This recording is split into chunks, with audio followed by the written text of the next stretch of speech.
Salut vous, bon bah j'espère que ça va pour vous. Ça faisait un petit moment que je vous ai pas fait une petite vidéo, un petit peu situation, tour de jardin, etc. C'est-à-dire qu'en fait pour moi il y a eu un petit peu de changement depuis la dernière fois. Vous vous rappelez, pendant le confinement je vous ai fait pas mal de vidéos donc sur un terrain. Et donc là depuis il y a eu du nouveau. Donc j'ai migré sur un autre terrain. Donc on commence pas mal à s'installer là, à s'enraciner un petit peu, changer un petit peu du nomadisme en camion et tout ça. Donc je me suis un petit peu posé un endroit, repris du boulot, posé le van, commencé un nouveau potager là tardivement après le confinement. Donc c'est ce que je vais vous montrer aujourd'hui, un petit peu pour faire un petit tour de jardin. Bon, on va commencer par un petit tour de la serre, ça va être vite fait, sachant que bon en fait ici il n'y avait rien là pendant le confinement et on a tout mis en place là sur le mois de juin. Donc il y a des choses qui sont assez tardives mais qui vont se faire dans les prochains temps. Même au niveau de l'installation, hein, la serre elle a été amenée au mois de juin, enfin toute la saison a été décalée à cause du confinement, mais bon au moins on aura sans doute à bouffer cet automne. Donc là vous voyez donc sous butte, enfin sur butte avec paillage. Donc de la tomate en veux-tu en voilà.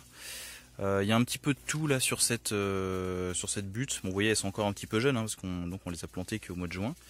Il y a de la tomate cerise et puis différentes tomates longues ou rondes, mais avec des variétés donc paysannes, ce qui nous permettra de garder les graines. Voilà, elle commence un petit peu à fleurir. Donc je pense qu'on aura de la tomate sur août, septembre, octobre, sur ces douzaines de pieds. Et donc par ici de la salade. Donc là on a repiqué une planche de Batavia. Mais déjà de l'autre fois, et là il y a 3 semaines d'écart, 2 semaines d'écart.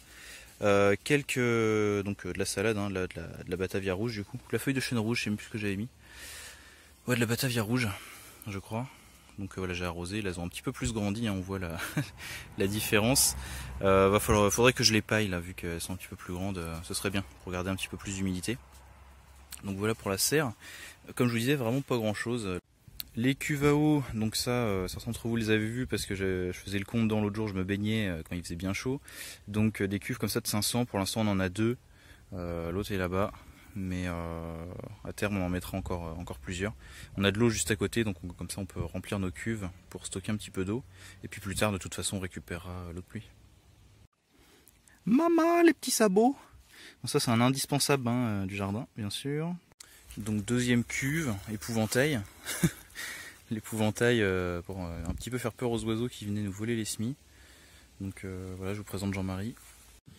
Alors petit carré potager, donc voilà, qu'on a lancé pareil tardivement sur le mois de juin. Donc il a fallu mettre un bon coup quand même de motoculteur assez profond pour ouvrir un petit peu tout ça. Parce qu'ici donc c'est assez argileux et le sol avait jamais été travaillé en fait. Ici c'était un pré avant.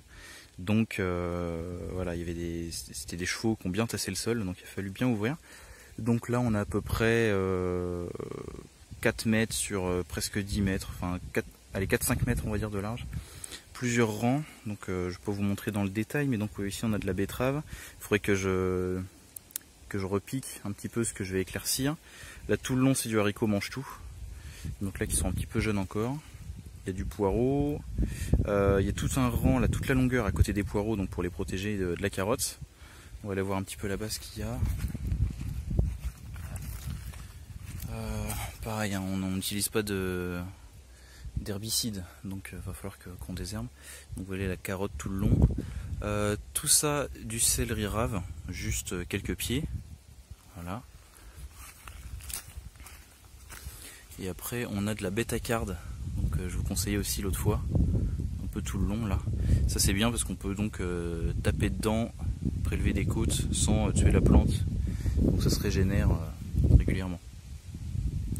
Et donc derrière tout ça, vous aurez reconnu, c'est de la pomme de terre. Donc il y a 5 rangs.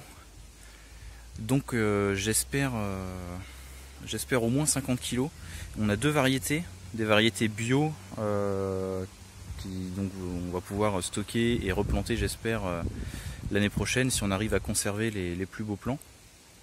Donc 2 variétés bio assez adaptées. Il y a une variété précoce, une variété semi-précoce. Donc d'ici la rentrée, normalement on devrait pouvoir avoir de la pomme de terre. Je vais monter ça dans le détail. Pareil, vous voyez qu'on se fait pas mal envahir dans l'herbe, mais ma foi, une fois buté et paillées, ça devrait aller. Mais bon voilà, elles sont quand même jolies. Ces petites pommes de terre, ça devrait être pas mal pour avoir, j'espère, 50 kilos cet automne. Énormément d'orties ici tout le long, là c'est un bordel, donc on tond un peu pas mal pour désherber un peu ça, mais en soi les orties on va pouvoir les utiliser pour du purin ou même pour les consommer, donc toujours un plus. Et là-bas le composteur, l'hôtel insectes.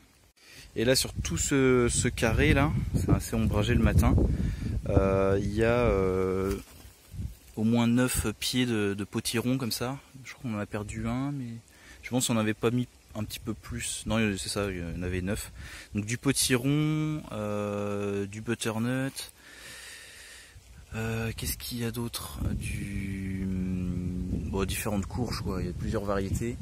Ça. De la sucrine du berry, de la courge spaghetti aussi.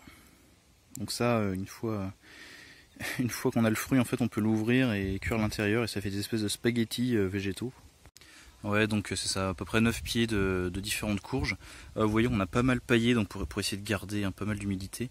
Donc après, tout ce terrain-là n'a pas été travaillé en profondeur, hein. C'est vraiment ce qu'on a mis en premier en place. Donc on a juste ouvert en profondeur et puis piqué avec du terreau et puis là donc un paillage pour lancer un petit peu la courge comme ça dans un gros trou. Donc sur tout cet espace-là, les courges auront pas mal de place pour se développer pour nos 9 pieds là, pour cet automne pareil. Donc là tout le paillage, tout le compost, l'autre tas qui est là-bas pareil, c'est des gars du coin qui nous l'ont fourni, donc le lien social c'est bien pour ça aussi. Donc c'est du BRF, hein, de la tonte, un petit peu tout de mélangé. Là on a lancé, on a essayé 2 buts et puis on a mis des restes de pommes de terre qu'on avait en plus, mais c'est pas parti, mais bon au moins ça va se composter ça pour l'année prochaine et puis on recomplétera ces buts là. Voilà, de la lavande, voilà. Donc voilà, je vous montre pas tout dans le détail, mais voilà, pas mal de choses qui vont se mettre en place sur les prochaines semaines et puis après, de toute façon, sur la prochaine saison. Mais voilà, faut qu'on se prépare à l'hiver. Donc la serre qui va bien. Et là, dans le coin, il y a pas mal de fruitiers. Donc, il y a 3 pommiers et un cerisier. On a déjà pu récupérer quelques cerises, mais bon, la saison est passée. Dans cet espace-là, on créera un nouveau poulailler. Donc un poulailler qu'on mettra sans doute par ici, à l'ombre des fruitiers, et voilà, les poules auront pas mal de restes après de fruits et d'insectes sous le fruitier, puis en même temps c'est le bon emplacement de mettre les poulaillers sous les vergers sur des petits terrains comme ça. Voilà, donc voilà pas mal de choses en ce moment, c'est pour ça que je vous avais fait un petit peu moins de vidéos ces derniers temps. Pas mal de choses qui bougent en ce moment, mais voilà, ça me faisait plaisir de vous montrer ça là au début du projet. Donc l'idée ça va être ça, de se poser bien sur ce nouveau terrain, de s'enraciner, de préparer l'hiver, faire pousser pas mal de nourriture. Ici donc le potager est lancé, on a de l'eau à proximité, et puis à voir ensuite par la suite si ça fonctionne bien, s'il y a moyen de se poser un peu plus long terme, quitte à construire et puis après passer sur l'installation un petit peu plus solide en termes d'eau, de stock, quitte ensuite à aller sur du pôle à bois, du photovoltaïque, etc. Donc voilà pour ce petit tour ultra rapide. Je vous tiendrai au courant de toute façon plus tard. Si vous avez des questions, n'hésitez pas. Vous devez vous dire quand même encore des changements de plan, des projets, des machins. On comprend pas ce que tu fais, Vic. Ne t'inquiète pas, ça va bien se passer. Voilà, donc on se tient au courant et à très vite. Salut tout le monde.